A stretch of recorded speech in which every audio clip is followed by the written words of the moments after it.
And welcome back to Let's Play Jojo the Atlantis Factor, Episode 2. And with me today we have Skippy Granola. Hey again, everybody.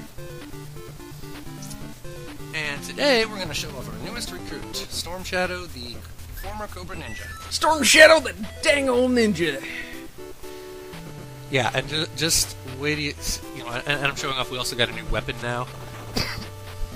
And Storm Shadow is pretty damn awesome, except for his very small life meter. Oh gosh, yeah, 3 pips? Yeah. Now fortunately we do have Mercy Invincibility, but both ninjas have that frailty. Until you get some rank bars, which increase your life, you have to be moving like a ninja.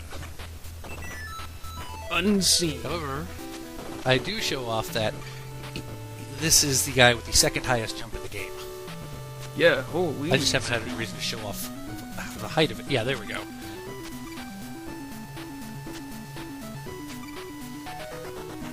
So if you lose a Joe, do they fire emblem you and they're gone for good, or?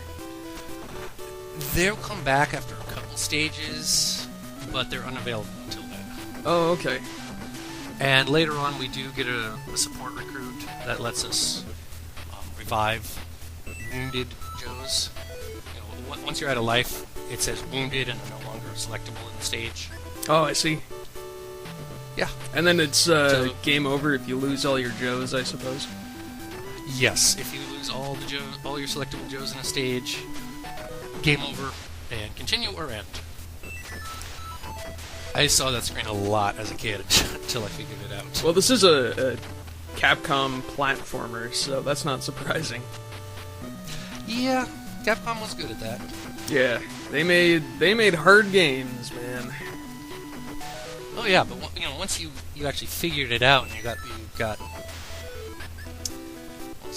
all the movements and the frames down pat, and once you figure all that out, oh yeah, Capcom stuff is great.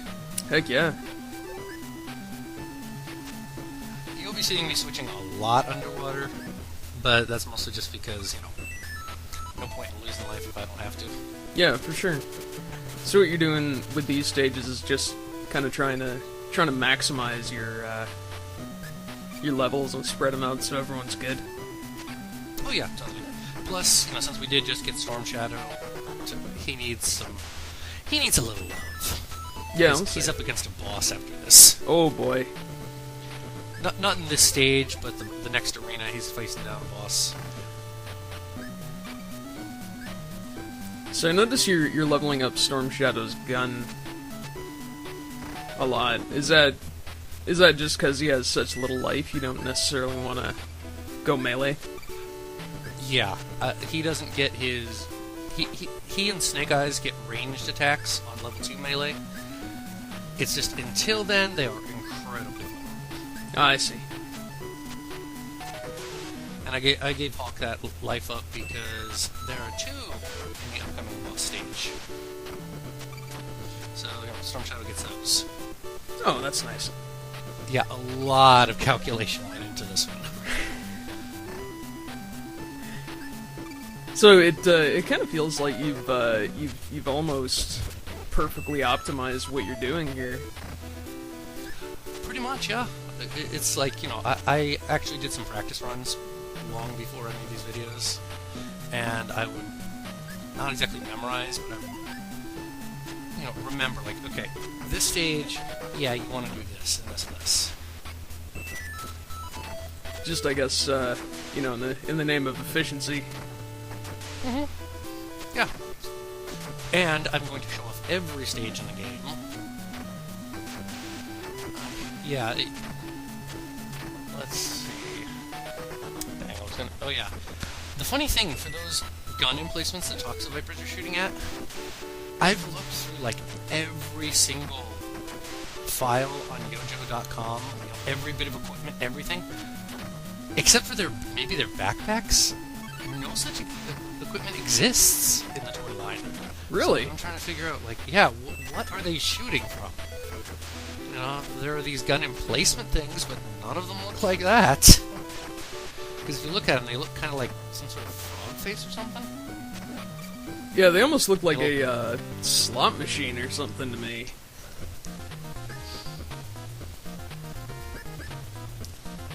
Yeah, and there's the other fun thing about this game. You know, if you look at some of these enemies, just trying to figure out, okay, what's that uniform? It rewards your love of the show. Yeah. Like, one of them, I didn't even figure out who he was until I looked over some sprite rips from the first game and I realized, oh, that's this guy. Hey, wait a minute, there shouldn't be multiples of him. It was a unique Cobra trooper. One man only.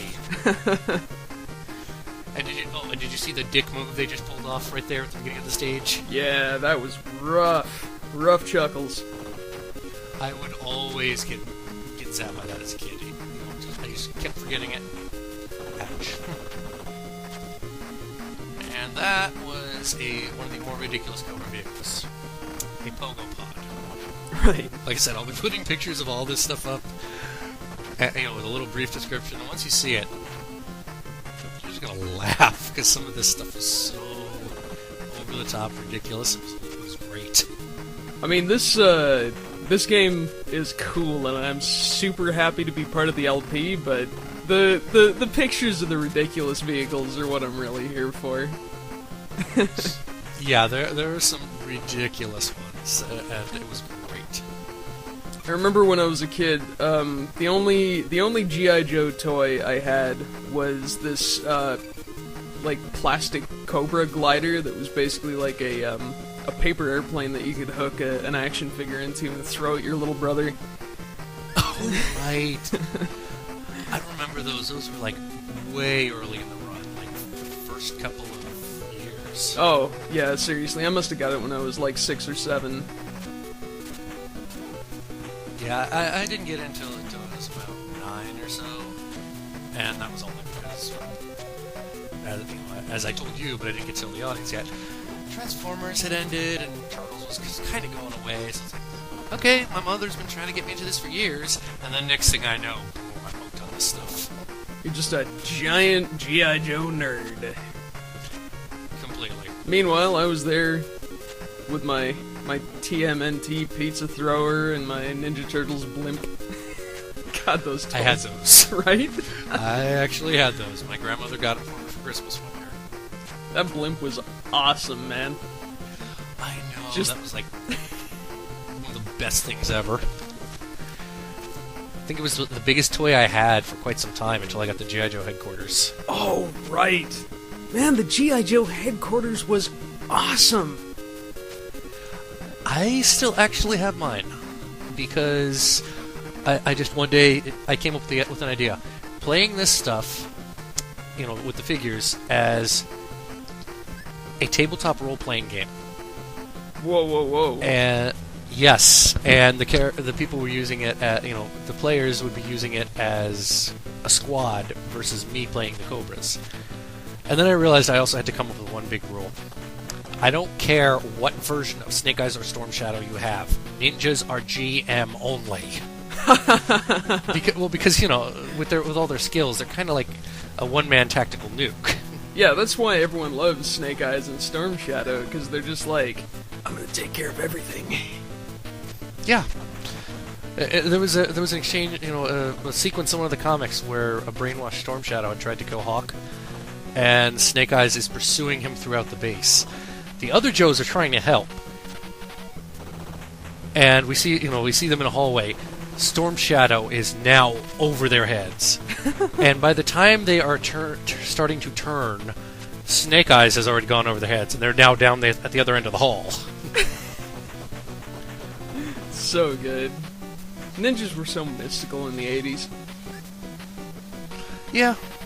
So who are we Speaking fighting? of ninjas, this is a Cobra Saboteur, also ninja, known as Firefly. He loves to blow things up. He was also in the second movie that they had recently. Oh, yeah. They actually did a really good job with him. Now, what I wish I'd realized when I made this recording, he has that third attack you might have seen, that large energy wave pulse rifle. The pulse rifle also tears him up.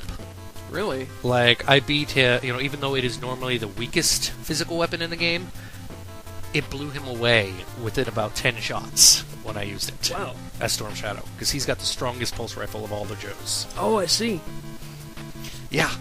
That's what I love, too. You get 4 guns and a melee attack, and everybody's got their strengths with them. Like, I believe Roadblock has the strongest regular machine gun. He's also the strongest physical fighter, as I get to show off here in one stage. And he also came back from the moon after blowing up a Cobra rocket? Yes. Just like I blew it up NBD. Like I said, this game is so deliciously over the top. I think the only reason it kind of escaped some attention was because it was coming out at the end of the NES big lifespan, and everybody was into Super Nintendo. Yep. And there you go. There's another ridiculous Cobra vehicle for you. Right. Oh, and now I get to, in just a second, I show off Roadblock's special move. He can crawl through tight spaces. Oh. And that was a slight dick move on Capcom's part. There was actually a life extender there. I only figured it out one day because, I just there's this passageway here. Maybe it's for something. Send him down there. Oh, and now you can. I'm showing off Storm Shadow's energy wave attack that he gets at level 2, which, as you'll notice, is strong enough to blow up a helicopter gun. Yeah, that's amazing. And that is actually where Snake Eyes and Storm Shadow differ. They both get the energy wave. Snake Eyes has the stronger sword. Storm Shadow gets the stronger energy wave. So, like I said, they put a surprising amount of thought into so many of these. Like, even making Roadblock have the weakest jump because he's the heaviest character. Right. Yeah, it seems like they did a really good job making all of them feel unique. Yeah. Which is impressive given the, sheer number of Joes there are. Oh, yeah. I mean, we only get to play as 6 in this game, but,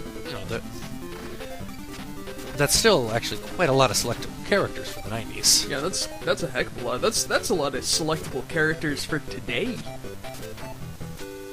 Yeah, now that I think about it, was it Transformers Devastation that just came out last year? Yep.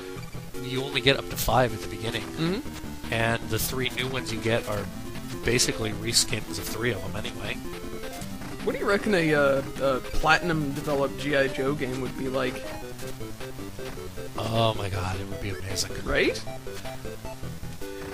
I mean, they did such a good job on Devastation that hand them some of the other 80s franchises, see how those do. Why the hell not? Although I read an interesting thing that was talking about how, the 80s are dead. Because all of us who were around then are now, no longer the key demo. They'd be surprised.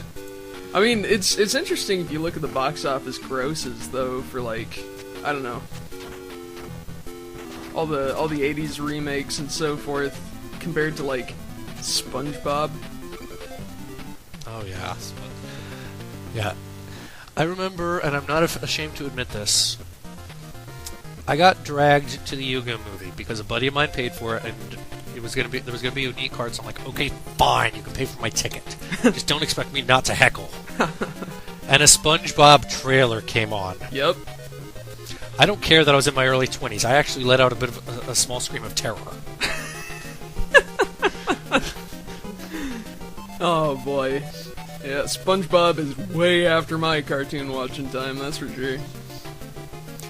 And I remember trying to watch an episode one time, and just, it was one of the worst things ever. Oh, and here we get one of our first support Joes. Use one of the radios, the ones that we've been collecting at the end of the regular stages. Yep.